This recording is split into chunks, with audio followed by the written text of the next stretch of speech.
I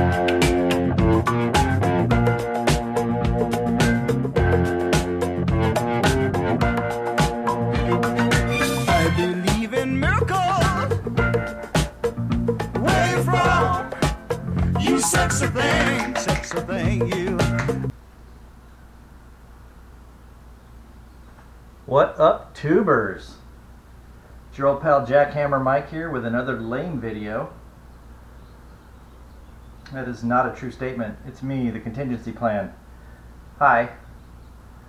So the new unwritten policy made by Jackhammer Mike is that we start these videos off with a show and tell. The other day I dried fruit, and so this here is a strawberry. They're really good, actually. I see Mike has all the bags of fruit out here, so apparently he's planning on making a video, because he's also got some other things out here I see. I'm not going to spoil the surprise, but Mike got himself a brand new toy. It's really cool. I'll let him show it to you. So I posted a, I don't know what they call them. YouTube has this thing now where you can, instead of posting a video, you can just put some text, or you can add a picture if you want, or a link. So I posted one for, this is, when I got my GoPro, it came with like a whole box of attachments. The only one I really needed, that I thought I would have any use for, is the tripod mount and the little exoskeleton that clips onto my my head strap and my chest strap. I've got all these other pieces that I don't know what they do. I have no idea. One of them, I think, is to take your camera underwater. Being as how I'm in Arizona, probably not going to be using that one. But one of the adapters is a handlebar adapter for, I guess, extreme bicyclists or something, to put on their handlebars for when they're riding their bicycles or something like that. So I was like, well, why don't we see if we can do something else with that? So I attached it to my AR. So in future videos, we're going to see what that perspective looks like with the camera being mounted right here. My guess is it should look pretty cool from that perspective, but we'll see. So there's that. What else? The fruit, the camera. I put a blonde patch in my hair, so there's that. Oh, yeah, this. So I have a box of extras that I keep, and it's basically for other individuals aside from myself and Jackhammer Mike, whether it be someone who comes to visit or someone we come across during a shit hits the fan situation who, you know, either only has what they're wearing or never invested in any gear to begin with. I basically have extras, stuff that I'll never use. I have rifle slings, I have tactical gloves, all kinds of things. One thing I have several of that I don't use is holsters. I have drop leg holsters. I have one tactical vest with a right hand holster built into it. That is up for grabs for anybody that ever found themselves with us and didn't have such a thing. They can have the vest. But I noticed I didn't have the holsters that I needed. So I have a shoulder holster. Actually, it's made by the same company, UTG. UTG Tactical. Unfortunately, although they make a Coyote, I have yet to be able to find one available, so I don't own it. I have the, mine is kind of like a digital camo that's kind of a white, silver, gray color. I don't know what you call it. It's not Arctic, but it's not desert, it's not urban, it's not woodland. It's just sort of a white and gray digital camo. But I went ahead and I got this one, which is a green and brown digital camo with the shoulder holster. So this is These are ambidextrous. They can be switched to right or left-handed, and all you do is unhook these and swap it to the other side. I mean, they're really easy. So this is a right-handed shoulder holster with has two ammunition pouches, and this is going in the guest holster box. So I have that to share. So anyone who ends up joining our little tribe who doesn't have a holster or anything, I've got extra handguns, so I can give a handgun and something to carry it with. And so I needed a right-handed holster is basically what I'm trying to spit out here for others, because all of mine are left-handed. So that's just kind of an example of how kind I am, that I bought this for others, potentially you never know. And what else? I think that might be it. This is my neck knife I use to open that package. I generally have this with me at all times. For those of you who don't have a neck knife, I highly recommend it. This one here is my favorite. I think I have like 3, and I don't even know where the other 2 are, because I started wearing this one only because it is just a fantastic neck knife. I have looked since, and this particular one, I can't find it anymore. So if you come across anything like this, I would highly recommend grabbing one or more, because they're fantastic, and they're, for whatever reason, these are very difficult to come by now. So I think I've covered pretty much everything. I know Mike's got a big reveal he wants to do. I'm not gonna, I see he's got all his stuff just out of camera range. I'll set up for a video he's gonna make. I don't want to mess with that. So tomorrow we're gonna go shooting for zeroing in my 30-06 and one of my ARs. And Mike took off the doubler on his AR, so he's got to re-zero that scope. Speaking of which, I'm going to go grab the 30-06 that I'm going to be zeroing, because that's the one I painted. And I actually got a hate comment that's in it. It's going to be in the Viewer Comments Unleashed Part 5 video that one day will see the light. Because I painted my rifle, and some guy, I don't remember exactly what it said, but I actually got hate mail for a video about painting a gun. So let me go get that gun, and I'm going to tell you something about it when I get back.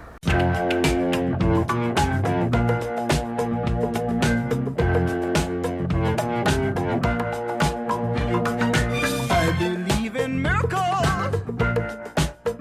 Where you from?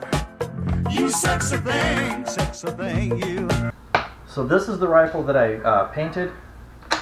If any of you are familiar with the Remington Model 700, this one chambered in 30-06, then you know what these normally look like.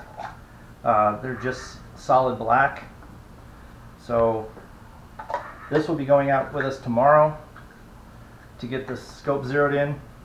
This is a fantastic rifle. I think I paid, shit, I never can remember what I paid for any of my firearms. I think I paid, I'm pretty sure it was less than $300. The Remington 700 is a fantastic entry-level bolt-action hunting rifle that I would definitely recommend if you're in the market for such a thing. One thing I wanted to touch on, and this isn't like supposed to be like a scare tactic, or I'm not saying this is going to happen, but for those interested in preparing for what is commonly known as SHTF, there hasn't been what I would call a real strong sign that something could happen for quite some time now. We've sort of had this lull where we've had all this free time to prepare. We haven't had a real serious threat to where it looked like there was a good chance we were going to have to use whatever skills we have acquired or equipment we've gathered or plans that we've made. I think that is starting to change. If you're following the QAnon drops, if what is being said is true, and a lot of what has been said in the past has come to fruition, Q basically called No Name McStain's death 30 days in advance and nailed it to the day that he would be, quote unquote, dead. There's a lot of debate as to what actually happened to John McCain and how things went down. What I can tell you is I am 100% convinced that he never had brain cancer, and that had nothing to do with his demise. Do I think he's dead? I think there's probably a 90 to 95% chance that he's dead. The only other option would be that he's housed at Gitmo. I think they probably got rid of him, though. They're saying that he was given a choice, and one was suicide. Not sure I'm buying the suicide option. I think he was executed. But that being said, Q called that literally to the day, 30 days ahead of time. So you can take Q at face value, or you can, continue to believe it's a LARP or a conspiracy theory. There are too many things that Q called that have happened exactly the way he, she, or they said it would, and too many proofs that Q is in very close proximity to our president. I tend to believe that Q is the real deal, and if you've been following the drops lately, it appears that there's a series of things that have to happen before the deep state is brought down. One of those being the confirmation of Judge Kavanaugh to the Supreme Court, and that is why there is such a concerted effort to block his appointment with all this complete nonsense and these delays that have just one reason, and that is to delay. Because once Kavanaugh is appointed to the Supreme Court, that's going to open the door for the next phase. And I don't want to go into a whole lot of detail because it's extremely complicated. People have been saying for a long time, Trump promised us all these things and he hasn't delivered on any of them. That's absolutely not true. He's delivered on a lot of them. He set up a foundation, basically, for what's coming. The storm is how it's being described. The red wave or the red tsunami. But you have to understand the deep state, how complex and deeply rooted all of its tentacles are. The deep state has had decades and decades to infiltrate every form of government, every branch of government, every three-letter agency, even down to city courts and judges. It has spread like a cancer, and it's not something that you just dismantle and break up. There are so many moving parts. Judge Kavanaugh being appointed to the Supreme Court is one of the placeholders that has to happen. Some executive orders, one that Obama signed himself, is going to come back to bite him in the ass.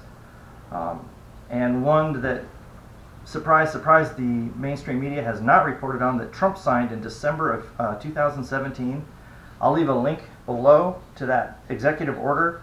And if you read what that executive order says, and then look at the line of questioning that Lindsey Graham asked Judge Kavanaugh at the hearings in regards to military tribunals versus civilian courts, you can tie this all together. Don't you find it really odd that when you are basically vetting a potential Supreme Court justice, why would you bring up military tribunals? It's so left field.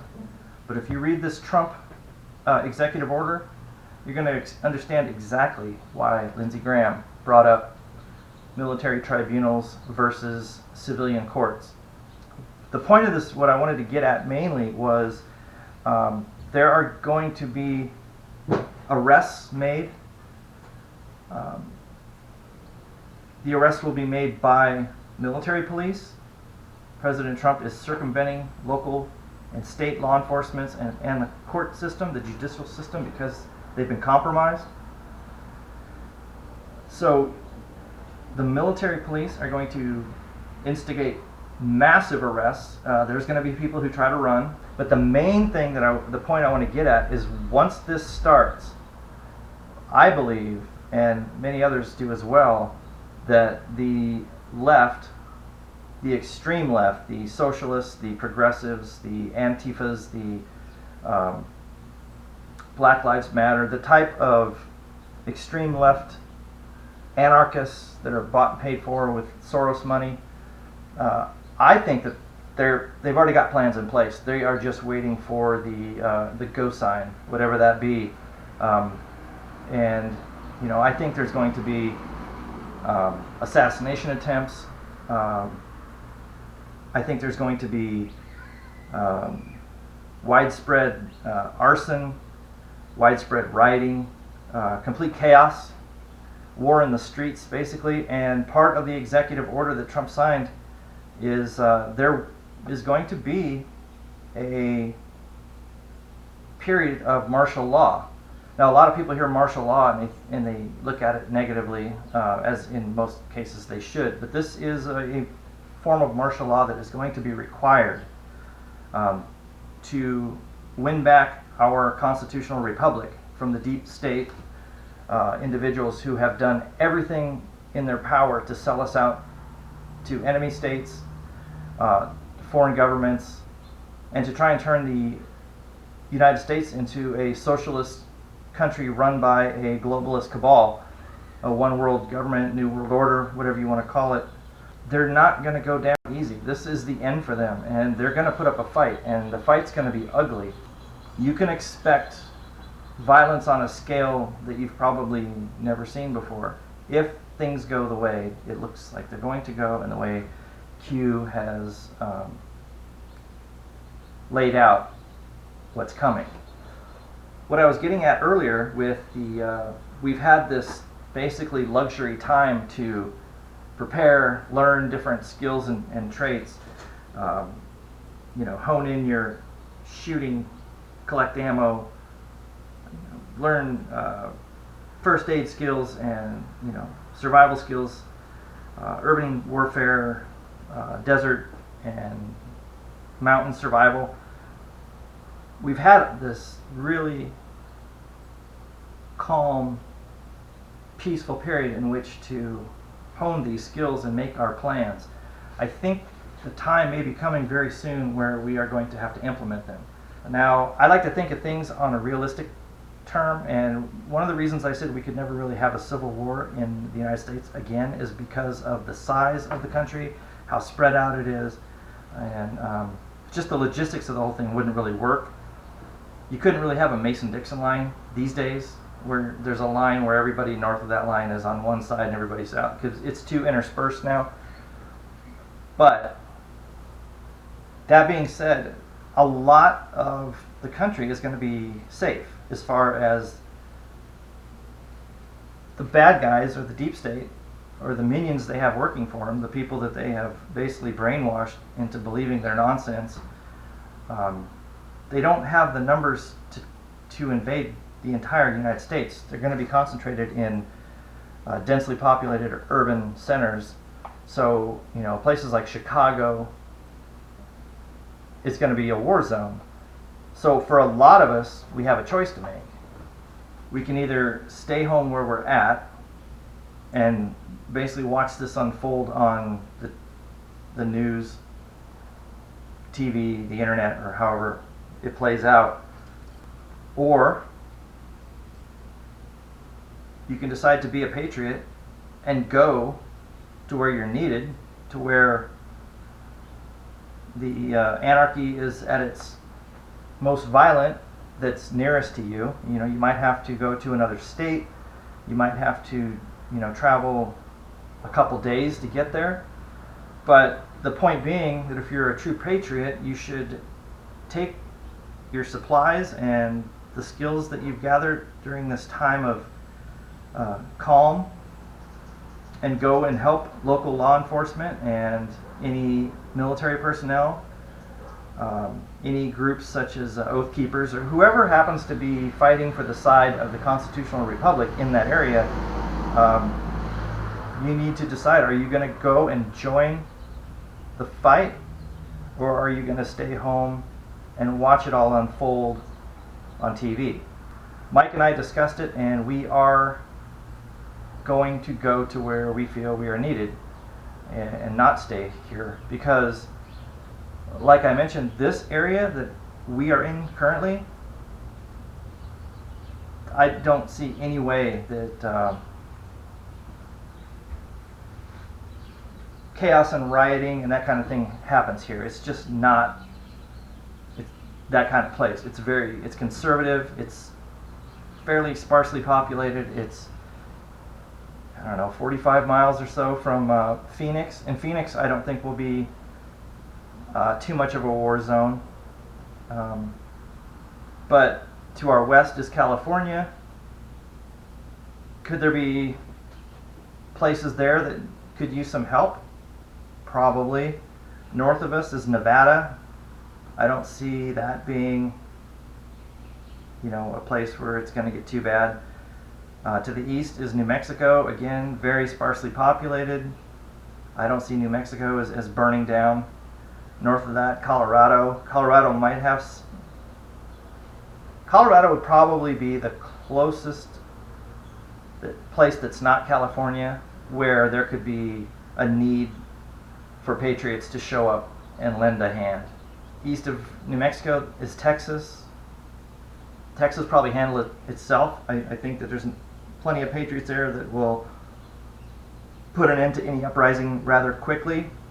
So if Mike and I need to go to where we feel we're needed, it's probably going to take some travel, probably a couple days or a couple states journey. I think like places like Portland, Seattle, Chicago, a lot of places on the East Coast are going to be war zones that are going to require as many of us who are willing to step up to the plate and fight for our freedom, fight for what this country stands for. If you don't feel comfortable basically voluntarily walking into a war zone, then by all means do not do it. I would say don't feel bad if you decide not to join the fight, but we're going, and we'll document our time along the way as well, because if things go down the way that Q is hinting that they will, and the way that Trump has laid this foundation, you got to look at all the things he's done. He has laid the foundation, or the groundwork, so to speak, for what needs to be done. So that's what he's been doing these first 2 years almost, is laying this foundation. And like I said, once Judge Kavanaugh is appointed to the Supreme Court, I think the next step is going to be set into motion. I don't know, with the midterms coming up, part of me is saying that this is something that's going to have to happen before then. So that's what, November? We're looking at October in, 2 days? Monday is October.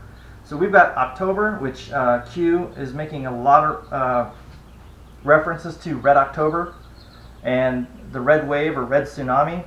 So something's happening in October. And then November are the midterms. If a lot of these deep state actors and people are Democrats, and this goes across both parties, this isn't just a Democrat, Republican, conservative, liberal. There are traitors on both sides. But I don't see how the midterms can happen if a lot of these people could be, say, arrested, or information comes out about these individuals after the fact. Then how can you hold the elections? So I think part of what's going to happen in October is going to be a postponement of the midterm elections, and that is also part of that executive order that Trump signed. And the one that Obama signed actually allows the president to take over all forms of media, including social media, Twitter, Google, all of it. We're looking at some extremely interesting times coming up. I think that if it's going to happen the way they say it's going to happen, it almost has to happen before the November midterms, because to allow those to happen and then do it, it's going to cause too much chaos, because then a lot of people who may have won in their elections are going to be arrested and tried under military tribunal. So it makes no sense to let them get elected and then arrest them. It's very possible that when the things that go down happen, it's going to be in October or very early November, and that is when the chaos will be unleashed. As far as, I don't want to call it a civil war, because I think it's something different. It doesn't really meet the criteria for civil war, but it's going to be civil unrest for sure. But you know, like I said, this is a last stand. These people are going down, and when you are desperate and you are cornered, all bets are off. I mean, dirty bombs, I literally wouldn't take anything off the table. I think that as far as these people trying to escape and stuff, that's all part of this groundwork that's been laid. I think that they're all being watched. I think all of the people on these that are mentioned in these sealed indictments, I think they're all being surveilled. I think that you know, the pictures of No Name McStain and Killary with the boots, it's not a coincidence that they were both wearing boots. My guess is that they were ankle monitors, tracking devices, and that these people are constantly being watched. So if they try and make a run for it, I don't think they're going to get far. I can't imagine a scenario where these people know this is coming, okay? And that was sort of, there's been several things that have happened that pretty much indicate that they're aware of this, such as Lindsey Graham asking Judge Kavanaugh about military tribunals. That is so left field that it makes no sense, other than the fact that they know what's coming. And if you watch Lindsey Graham at No Name McStain's funeral, where General Kelly and Mattis were giving him the stink eye, and maybe I'll put a clip on here showing the stink eye and how visibly uncomfortable Lindsey Graham was with Kelly and Mattis staring him down at this funeral. Suddenly Lindsey Graham sort of changed his tune at these Kavanaugh hearings. It seems like I don't know if, I wouldn't say threatened, but maybe he has seen the light and is changing his tune to say, hey guys, I'm on your side. Because his demeanor and the things that he's saying are a 180 from the Lindsey Graham we've all grown to know and love. These people know this is coming. I see no way they don't pull off a major distraction to take the focus off them and to possibly give them a chance to run. I've described it as 9/11 on steroids. You can call it a false flag, although a false flag is generally an operation where one country perpetuates a violent act and blames it on another country. I don't necessarily think that's what would happen in this case. They might try and blame it on China or Russia or whatever, but I think the main point of this catastrophic distraction would be just that, a distraction. So I wouldn't necessarily term it a false flag. I will be extremely surprised if they don't do something to take the focus away from Q, Trump, and Red October, the Red Wave, the Red Tsunami, Panic in DC, the storm that is coming. They have nothing to lose by propagating a major catastrophe, whether that be, dirty bombs, I don't know what it could be. It could be any number of things, but it would have to be bigger than 9/11 in my opinion, because the people have kind of been numbed to that level of an attack or level of chaos. It has to be bigger than that, in my opinion, to wake up enough people, to get them really distracted. Because once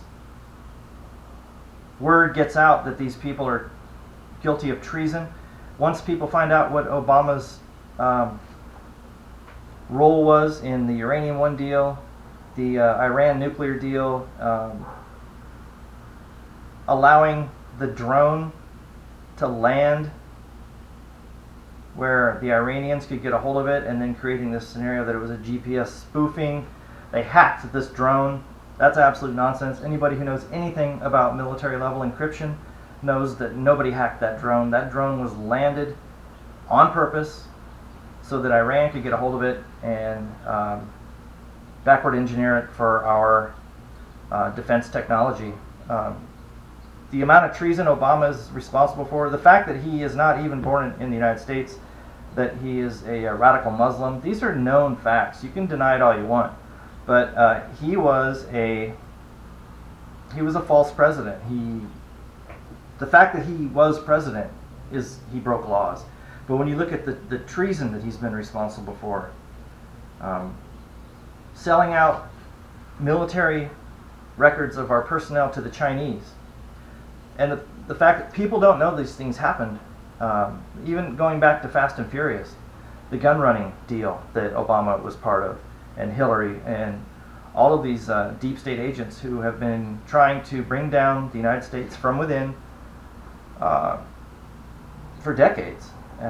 Once this becomes known, there's going to be a lot of people whose cognitive dissonance kick in, and also pride and ego are not going to allow people to admit they were wrong about, their Messiah, Barry Soetoro, and Hillary, and that they were duped into believing that these people had their best interest at heart, when they find out that they are trying to systematically destroy this country and sell secrets to our enemies, commit multiple treasonous acts, and under a military tribunal, if found guilty of treason, the sentence is execution.